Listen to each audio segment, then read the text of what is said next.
It's easy to get lost. This is The Revenue Maze, and I'm Valerie Cobb. Join me as we navigate the halls, dead ends, and U-turns on our path towards upward growth trajectory. The Revenue Maze is sponsored by Lodestar URY, guidance and execution through fractional revenue leadership, uncovering hidden revenue streams, and empowering small business growth through process-driven sales. Welcome everybody to the Revenue Maze. I am so excited about today's guest. He's a car guy, so everybody listening that loves the cars, for decades involved with emerging tech for just as long. He will tell you that the intersection of cars and emerging technology has landed him his dream job as co-founder of BlueConnect Automotive. He's innovative and he has a bunch of patents. He's a physical fitness, automobile restoration, and barbecue aficionado. I'd like for you to welcome Todd Cripe. Welcome, Todd. Hi, Valerie. Good to see you again, and thanks for having me on the Revenue Maze. Awesome. I love it. Now, anybody who is listening, they know that we always have to start the show what is one thing that you can tell the group that will help them get out of the revenue maze?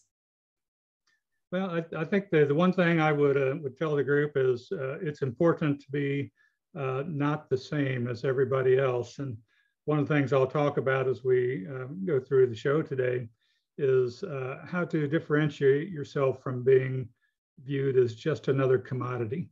And in my business, in the automotive technology business, there's a lot of that. Most automotive dealers and auto parts stores, they're all viewed as being the same. And our mission is to change that. Yeah, I've thought about that. I call it the commodity zone, or sometimes even in the selling industry, you'll get sales reps that even though it isn't a commodity, they'll call it feature benefit kind of vomit. So they don't really differentiate, right? So I would love for you to kind of give some examples of how you fix that for people. Sure, I'm happy to. Well, it really all comes down to relationship and building a relationship and communications. So if we use an automotive dealer as an example, you've got a car. Most people have cars. I think I have a car. I don't know. I've run into a few lately that are not doing cars anymore. So that's been interesting. Surprisingly, some people don't. And that may be the way the world is going. They call that transportation as a service, or TaaS, but perhaps that's another show, not today. That is another show. We could get into hours on that one. Yeah. For the differentiator for an automotive dealer, they're all viewed the same. I have a car, you have a car. I could take I actually have several cars, but I could take one of my cars to 10 different places and get the same service performed on it. They all cost about the same. They all are nice to me. You really don't see much difference, but there's also no incentive to go back to the same dealer, more than once to get the car serviced. And again, I know this isn't all about talking about our company and what we do, but I've been involved with loyalty programs for decades, and also was involved early on with messaging on how to send messages to people, and you have to have permission to communicate. Everybody that's watching this podcast has been annoyed by somebody calling them to try and sell them something they don't want. That's just the opposite of what I'm talking about. So you have to have permission to communicate with people to start with, and then you have to communicate with them in the manner that they prefer. And then once you're granted that ability, now it's up to you to send them timely and relevant messages. So if you reach out to them too often, then they get annoyed. If you reach out to them to talk about things that they don't care about, they get annoyed. So there's a little bit of science and a little bit of art involved with that, sending timely and relevant messages to people. If you can do that, then you'll build a relationship, and you will no longer be seen as a commodity. You'll have a relationship. Okay. Yeah, that's interesting. And I know we've all kind of had that balance between the communication and the right type. I'll call it the right type of relationship, right? Because at the end of the day, it's a little bit, I was talking to somebody about insurance the other day. None of us wants to pay it. And yet when something happens, we sure love that we had the insurance to cover it, right? So it's kind of the same way. That balance in the communication that you're talking about is people want to know about the relevant things in their lives, and that develops that relationship, and the timing of it also, right? And how often and when, and at their preferences, Agreed. And when it comes to automobiles, many people have a very strong bond with their car or with their truck. And surprisingly, you can tell by looking at me, I'm not the new guy, but the younger that you are, the more likely you are to have a name for your car. So I don't know. Do you have a name for your car, Valerie? No, I lived in the Cayman Islands and people named their homes, but they didn't, it's funny because I was in the heavy equipment manufacturing industry, and those guys with heavy equipment, the drills that you would think just get beat up, cat, komatsu, all of that kind of stuff, they would have chrome and they would go and wash them at the end of the day. And they always named their rigs like Hellboy and all of these kind of fun names. And so I could see that. I could see people naming their cars. I am kind of not the best one. Maybe my husband's the best one for that. Right. Well, people want to, they have a relationship with their cars, and some relationships are different than others. Some are, I love my car. Some are, I hate my car. It depends on who you are. But what we found is that there are a number of people that would like to have what I'd call a trusted service advisor, somebody that they trust that can tell them what they need to do to their car. And that's with our Car Care Pro application. It's a software application, works on Android, works on Apple iPhones, and that's exactly what it does. It will tell you it's now time for you to have an oil change, because we'll keep track of your mileage. And where the differentiate, tying this back into what I was talking about with the commodity, we offer this product in a B2B model, actually a B2B to C model, where we sell it to the automotive dealer, and then they provide it to the car owner for free, so long as the car owner continues to come back to the dealership for service. Oh, so, that creates stickiness too. Great stickiness, and it also creates a relationship, because now there's perceived value in the software application, because it's telling the car owner what they need to do to maintain optimum performance and reliability of their car. And that may be important to you, or it may not be important to you, but it becomes important to you when you don't have your car and you have to get to work, right? Exactly. Isn't that terrible that we only miss it when, So it really becomes a win-win. But where the loyalty program that I mentioned earlier comes in is if I'm the automotive dealer, I have access to the same information you do in your application, and I know that you just hit 10,000 miles or whatever the interval is where you need to get an oil change, and I will send you that timely and relevant message that says it's time for you to get an oil change. And by the way, here's a $10 coupon if you'll come back to our dealership and get it serviced. Oh, that's incredible. As you started to think about that, I was thinking, okay, it alerting me, letting me know. And I am so grateful for it. At the same time, if you were to just kind of come up to me and say, hey, I'm going to sell you this kind of this, that, and the other, without that relationship that you were talking about and developing that relationship, I'd probably be going, is that just going to be another alert? Is that just going to be another, because sometimes we get inundated, but I rely on that. I rely on that reminder to tell me, what exactly I need to be doing at this time as a car owner, because I don't have time to think about it, and there's a cost affixed to that. My time has a cost affixed to that. I was talking to somebody the other day and I'm like, I much rather pay somebody to clean my house that knows how to do it very fast, get it done, so I can focus on the things that I can get done. And these alerts do the exact same thing, right? I don't have to try to remember at certain miles.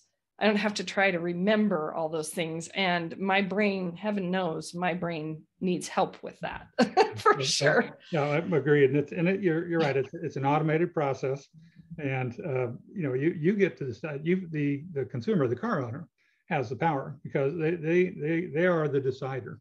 And so if they decide I don't like this anymore, or I'm getting too many messages, then they can tone it down. If they're getting the right number of messages and they find value in that, then they'll just leave it as is. Right? Yeah. Well, and let's talk about this a little bit for what this means for the dealership, because you're saying a B2B to C, you're correct.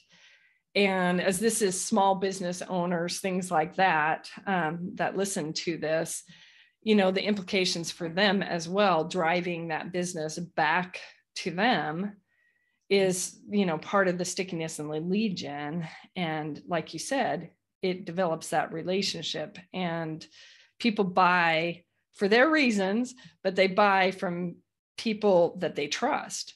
Right. I mean, they do. And you're right. It drives, first of all, it drives repeat service business. That's what it was designed for. But what it really is, it's a robust communication tool that enables a relationship to get built between the car owner and the dealership.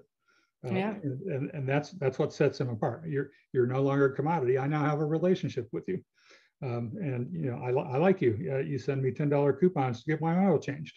Right? That's right. You tell me you hate getting in that line and realize that you missed out on that coupon, right? Yeah, right. And you've told me that I'm special to you, and you've proven it, right? So you do have a relationship there, and of course, all relationships don't work out the way that we would like for them to, but in this case, most of them will. So it drives repeat service revenue for the dealership. On the other side, it enables the dealer to see who their best customers are.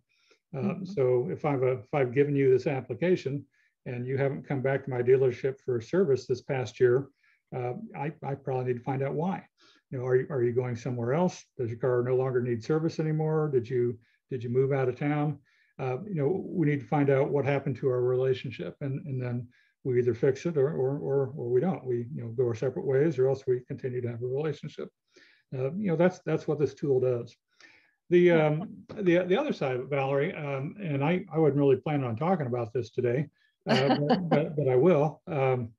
The whole concept of Car Care Pro came about because you think about a used car sales transaction. And the connotation that has for you. Yeah, absolutely. For most people, that's one of the most painful experiences that they ever have in their life. Well, it's such a painful experience that sales teams get slated as a used car salesman, right? And that has been so long ago that or they'll slate themselves as that, so. Yeah. And we looked at that, and the reality is there's no standard for used cars. So anytime that you buy a used car, the person that's selling it to you is going to tell you, the age-old story that this was driven by a little grandmother down to the grocery store on the weekends, and it's in perfect condition. You're not going to have any problems with it. People lie. That's just the reality. And we looked at that and said, there's got to be a better way to do this. There's got to be a way to fix this. And so that was actually the original concept behind Car Care Pro, is that we want to provide a vehicle that enables a car owner to show people that he really did take care of his car properly. So when I going back to these messages, I send you a message: you need to get your oil changed, you need to get your brakes changed. If you do those things, then I know about that, and I can, if you do everything you're supposed to do, I can give you a gold star that says you have a certified used car. You did what you were supposed to do. And so when it comes time for me to sell that car, you've got two parties in the transaction. You've got the car seller and you've got the car buyer. So the car seller, they're going to win because they're going to get higher resale value because they can prove I've taken care of this car properly. And if you're the car buyer, now you've got the sense of comfort that I'm buying a car that's been properly taken care of, and I'm not just relying on a used car salesman to tell me that. And that gives all the warm fuzzies that most people want to know about, because you do always feel like, well, is this going to break down a month after I get it? What, I mean, that is, I think buying a car has always been, to me, a painful experience. But then you think of companies that actually have fleets of vehicles. If they could use that, then when they go to, because a lot of companies have a policy at a certain mileage, they offload them out of their fleet. And if they had that kind of connection, that would give the credibility to the buyer to say, yep, this was very well taken care of. Yes, this was exactly what it's saying it is. And through all the digital deluge and people shouting, yes, this is what's right, this is what's right, this is what's right, you've got digital proof that it's right? So I love that. Exactly. And you've, you know a bit about cars. We've had a couple of conversations before this, and the automotive industry is seeing change like it hasn't seen in probably 50 years. Yeah. With the advent of electric vehicles. The used car salesman is a good example. That's still something that has a negative connotation. It does. I don't know if even if it's not that way anymore. But other things in our society, like used cars in particular, mental health issues, bankruptcy. There's a number of things that used to be just considered awful. If this happens to you, your life is over. And that's been changed now, where it's not like it was before. Now it's more accepted. So used cars in particular, it used to be there was nothing older than a 7-year-old Chevy car, right? But that's changed, and you can see that phenomenon with the giant leap in prices of used vehicles over the last few years. And the phenomena that people have figured out that, you know what, I don't have to get rid of this car at 60,000 miles or 70,000 miles. Cars and trucks will run for hundreds of thousands of miles. Yeah, we've got a 2001 F350 still ticking. Yeah, so that stigma is gone. I just bought a used car, and it used to be, oh, I'm sorry that you had to buy a used car. Now it's like, oh, good for you, you got a used car. Yeah. Well, there's all sorts of things too, pre-owned, some tax implications, depreciation, some things like that. But one of the things that you and I talked about before, I don't think I've told you this before, but one of the challenges I have as a consumer on the consumer side of it is I do want to get a car. And I started to look into Porsche Macons. And if that's the wrong way to say it, oh well. But anyways, just partially because it has the features that I need for living in a colder climate, but not feeling like I'm in an SUV and some of those things. But there were other reasons behind it. Some of it was just some appeal. I've always had a Ford or, this kind of thing.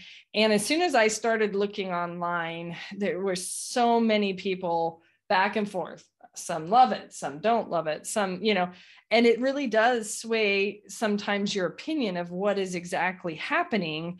And sometimes you just go, well, I'm going to fix my car and keep it because I'm so tired of going through the deluge of what's real and what's not real. And you had talked to me a little bit about, I don't know if it's this company or another one, because like you said, you've had several, but upgrading to the latest tech. So right now, part of the reason I want a new car is because I want all the latest tech that is out on those cars, right? And I would know the first thing about all, where to go to find those upgrades and what will really work and what won't work to fix my used car, because I love it. I love my, there's no reason I need to get rid of it. I do love it. Well, I just happen to know a little bit about that. And I thought it might benefit others who are kind of sitting in this boat, especially with supply chain shortages and used stuff being something that has become a trend for sure. Well, let me talk a little bit about that. That's a much longer story, but I'll try and make it short. When you mentioned the patents and the intellectual property that we own, all those are involved with what's called a connected car, and that's what you alluded to. So I'll use let's use a Jeep as an example, because most people are familiar with the Jeep. So if you look at a 2022 Jeep and compare that to a 2012 Jeep, they're actually not that different. So they've got the same tires, got the same wheels. The seats are very similar. They look the same. They've got the same engine. What's different between these two vehicles? Well, one's 10 years old and has probably 70,000 miles on it, but the other one has all these cool new connected car features, and they didn't have those back in 2012. They really didn't start adding connected car features to vehicles until about 2013. In 2013, about 30% of the vehicles that came out of the factory had them. And that number has grown over the years. But if you look at all the vehicles in North America, there's a little over 300 million vehicles. Of those, 250 million of them that are on the road don't have those connected vehicle features. Wow. So my partner Craig, he's the smart guy. He's the one that actually invented all these things. But what we're doing is we're creating and I'm not going to try not to use fancy words, but we're creating a used car ecosystem. Nice.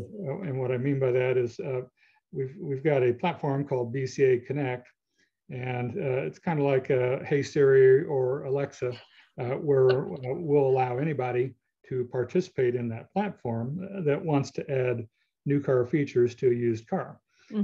As you can imagine, we have several that we offer because that's the business that we're in, but we're going to let anybody play on this platform. So we think we've got the popular features that people want, but we can't think of everything. So there's going to be lots of other things that we haven't even thought of that will become part of this platform, so that anybody that wants to take that 2012 Jeep and turn it into a 2022 Jeep will be able to do that. So in our case, we've got a anti-theft device called Engine Lock. We've got what I think the most interesting thing we have is I don't have a fancy name for it yet, but we'll call it the key fob control system, where you take your key fob and you put it into a box, and in that box are a bunch of little tiny robots that push the keys on the key fob. So what that means is that anything that your key fob could do for your car, now you can do that on your phone. Or you could do it from a remote location. And the reason I mentioned that specifically, you talked about fleets a little while ago. This would be a solution for a fleet or a car rental company that works with all cars, all ages, all brands, where they can remotely grant access to the vehicle to an authorized driver. Oh, yeah, that's really cool. And I kind of wove that in because I thought it was a very interesting way to go, because if we're talking about the revenue maze and we're trying to weave some of that into the revenue maze, it is a model. You're using cars and car tech, but it is a model of new product development, listening to the customer, listening to what the need is in the universe right now, right? And it's also about differentiating, right? Because you're talking about relationship building, but those all to me go hand in hand, because you don't develop something unless you've actually listened to the universe on what's happening, right? The customer, whatever it is. True, and it's a disruptive, because I'd call it a positive disruption. When I say disruptive, what I mean is if I'm a new car, if I'm an OEM, if I'm, we'll leave their names out of it, but you know who the big OEMs are. Sure. I'm focused on new cars. That's what I care about. Is selling new cars, and all the people that work with me. That's what they care about is new cars. That's not what we're focused on. We're focused on the used car segment. So in many regards, we're going up against all of these giant companies that are telling you need to get rid of your used car. It's no good. I'm here to tell you there's nothing wrong with your used car, and for $1,000. You can take that used car and give it all the bells and whistles that a new car has. That's right. And give you a little bit more value in your car and a little more longevity. And in today's world, that's important because most people can't afford to buy a new car. Well, they can't afford it and they can't get it.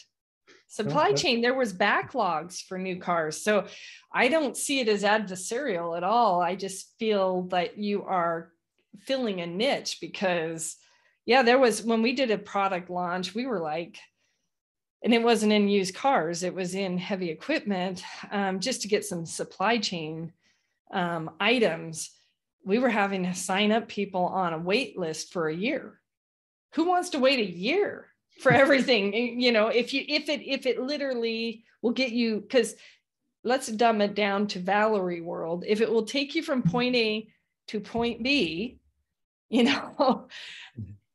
you have to wait for a year to get from point A to point B easily, then yes, going to a refurbing or redoing your existing vehicle that does that is probably going to be, to me, that's advantageous, honestly, and I think so. I'll take the conversation off on a tangent here. Okay. You've already told everybody that I'm a car guy, and when I should probably provide some credentials that prove that, right? One of the things I'm doing right now is restoring a 1954 Chevy truck, and where that fits into all the Ford and the Dodge guys don't listen.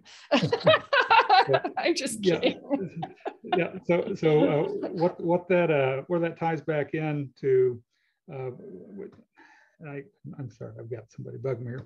What that ties back into as far as the supply chain goes is that I'm stuck right now. I can't finish with what I'm doing on this truck because there are some things you just can't get right now. So it happens with used cars, happens with new cars. It's impacting everybody. So if you've already got a car that you like, and you can add a few things into it and make it add some convenience features or some fun and some additional life to your used car. Why wouldn't you do that? Why wouldn't you? It's given me a lot of food for thought. So all right, so Todd, you've said for decades, what got you into this world? And just the audience likes to know a little more about you personally and how you got there and that kind of stuff. So. Well, there's two sides to it. And thanks for asking that question.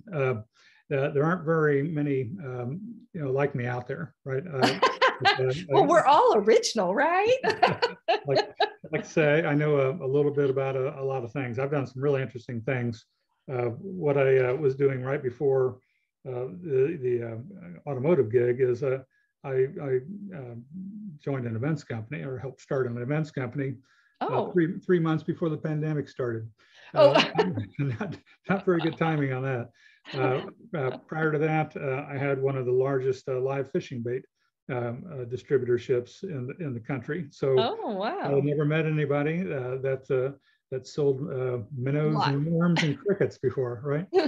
No. I kind of see it on a wall as you drive by, and it's like I'm a scuba diver, so I like to see the fishes alive and all that kind of stuff. I've done some pretty interesting things, but I like to do things for myself. So the way that I got involved with cars, I actually have to credit my wife for that. She wanted to have an older Jaguar, and Jaguars are notorious for their, at least the older ones, for their reliability. I was going to say it nicely. Say it nicely.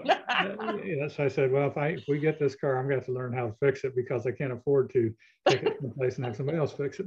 So that's how I got my start. And then to take a little bit deeper dive on that, when the engine on that car gave out, then I transplanted an American-made, Chevrolet engine and transmission into the car, and then that's what really set me off on the path to do those types of things.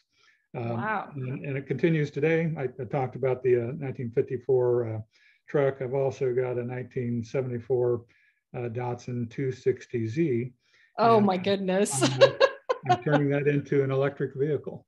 That is going to be way cool. That's awesome. I don't know. The only Datsun I ever had was quite the junker in college. But then again, I have a 2001 F350 that is not a junker, but for some reason I tend to hang on to vehicles for. Well, I've got some things that you can add to that 2001 truck. Yeah. We need to know. We need to. We'll talk offline on that one, because yes, there is some updating, because you can't get. Well, I'm not the Ford, Chevy, Dodge, whatever person, but that year was a good year for those F350s. So. Agreed. So the answer to your question about the automotive and the technology, that was the automotive part of it. The technology part, I've been involved in the technology business really ever since there was a technology business. So I started off in the retail technology business, and back in those days they called them cash registers. So that's how I got my start, and then I've just been interested in what's next. What's next after this? What's the next new thing?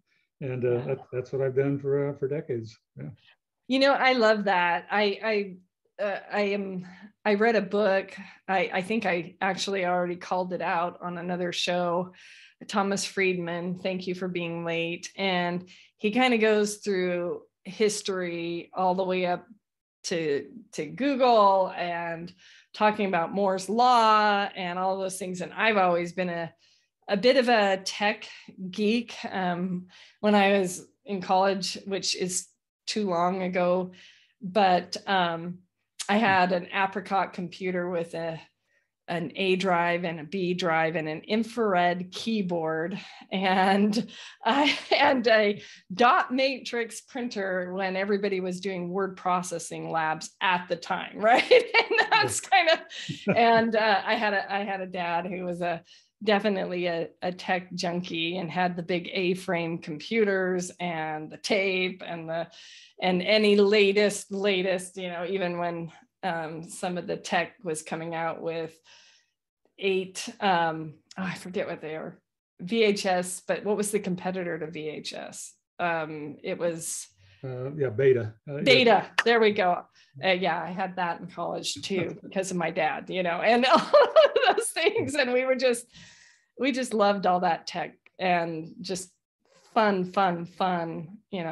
I told one of them that I'm a Star Trek fan and actually wrote a script for Next Generation because I'm totally that geek. You know what I mean? I'm totally that geek. But I love what you're doing because it's starting all these fun ideas, especially for some of the small businesses too, Well, I've kept some of that old tech. I don't know if you've kept any of your stuff. I've got one of those original cell phones that came in a bag, and it was like a giant brick.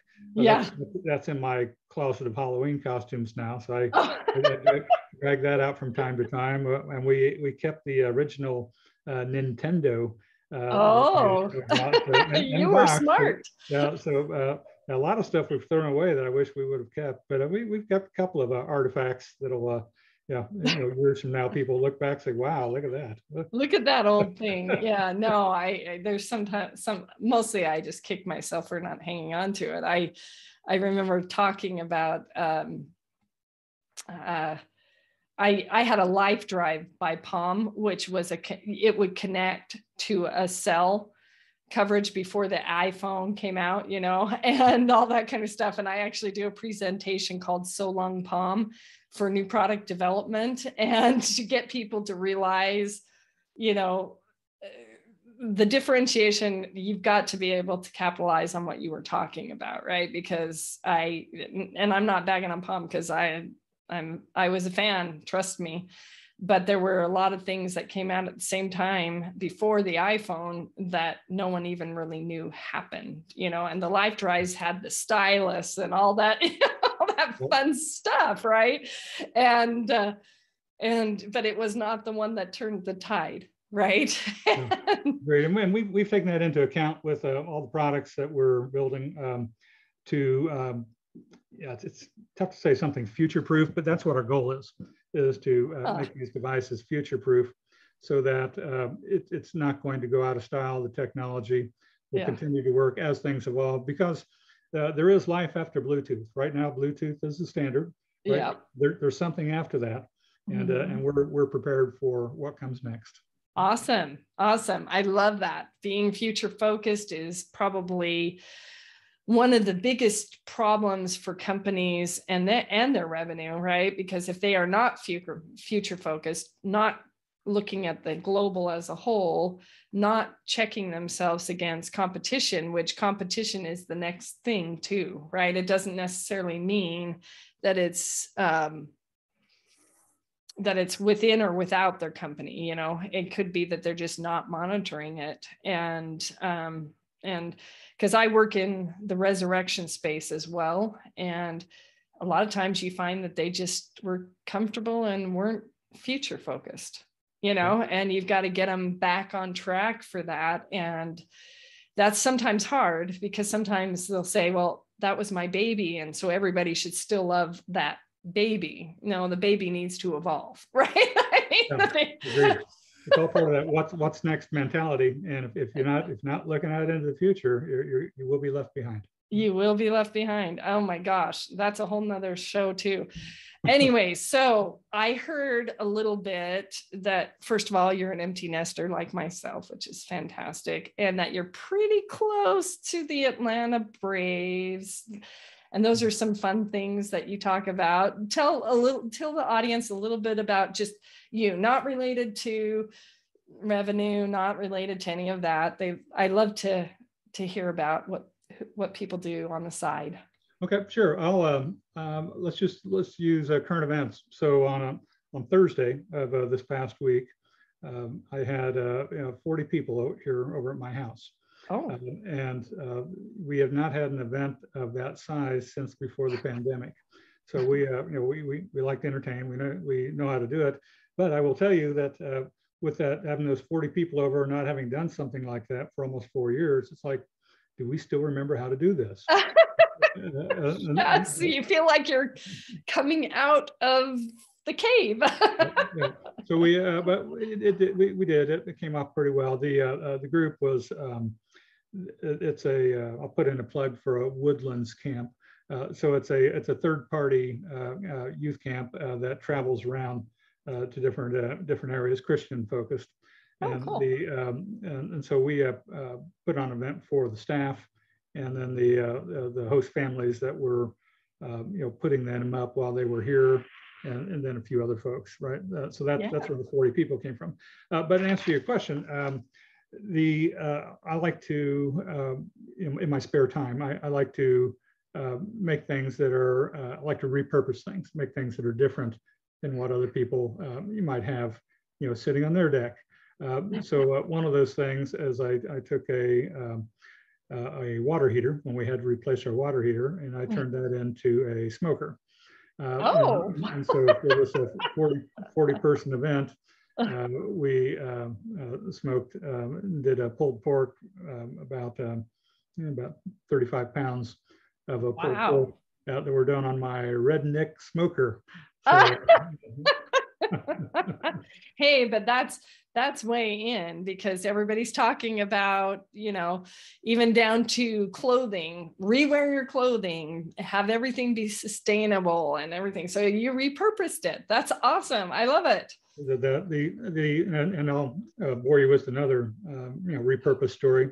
We have a fire pit at the bottom of our property, and I created a redneck grill to complement the redneck smoker, and that was made out of repurposed bed frames.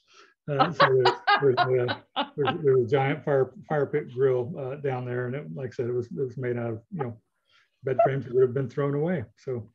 Oh my goodness. I don't know, is redneck like PC? Are we allowed to say redneck on the show? I don't know what we're allowed to say anymore. I think the stigma for redneck went away along with used cars and mental health issues, right? I think that's okay now, right? It's okay now. Okay. I just wanted to make sure that, it does conjure up a vivid mental picture for sure. I bet you your yard, well, I'm not even going to get into that. So that is so funny. I mean, truly funny. So who's one person that you just follow that the group would love to hear about? Well, I'm not sure that he's going to want me to say this, but I have a mentor right now. Okay. His name is Paul Bradley. And, okay. And Paul Bradley resides in Singapore. And I will say I've met a lot of smart people in my life. I think he's one of the smartest people that I've ever met. And he has provided us with a tremendous amount of guidance as far as what we're doing with our company, with BlueConnect Automotive. And he encouraged us to think bigger than what we were thinking. So awesome. our original go-to-market plan is we were going to sell anti-theft devices. They're called engine lock, and we're going to sell a whole bunch of them. And that's what our story was. Now we're still doing that, but he's the one that said what you really need to do is you need to create this used car, connected car platform. That's what the real play is, and he was right. That's what we're doing. Oh, so, that's amazing. So I follow what he's doing because he's like I said, he's a pretty amazing character. Yeah. We all have to have those mentors and I have so many of them. I couldn't even list all of them, but getting into the fractional revenue space and leading that kind of side of the fence. Mine is Anthony Mayo. Anthony Mayo came and worked for us at a time in my full-time equivalent and took something off my plate that I didn't know could be taken off my plate, just because of the fractional portion that he took off my plate. So I'll give him a shout out on this show because he did a great job with it. And he has been a longtime friend ever since. So we love those. So the audience would love to hear one place. What is one place that they could connect with you if they want to find out about some of this stuff or just learn from your wisdom, that kind of thing? Where would you like them to connect? I'm happy to connect with anybody, anywhere, as long as they're, not just trying to sell me something, right? Yeah, you're going to try to sell them something. Yeah, I get it. There's a lot of that out there, right? Probably the easiest way to connect with me is on LinkedIn. Okay. There aren't very many Todd Cripes on LinkedIn. I think I'm on LinkedIn.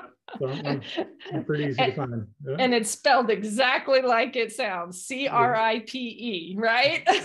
Correct. Yeah. So just reach out to me on LinkedIn and take a look at my profile. If you like what you see and you want to talk, I'll be happy to talk.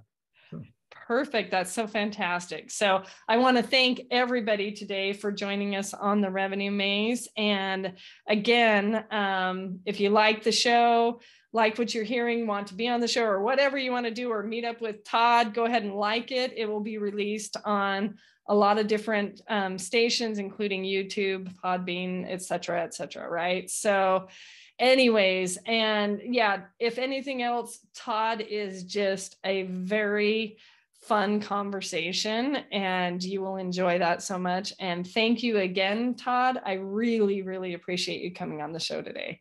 Oh, it was my pleasure. We talked about a lot of things and most of them were interesting.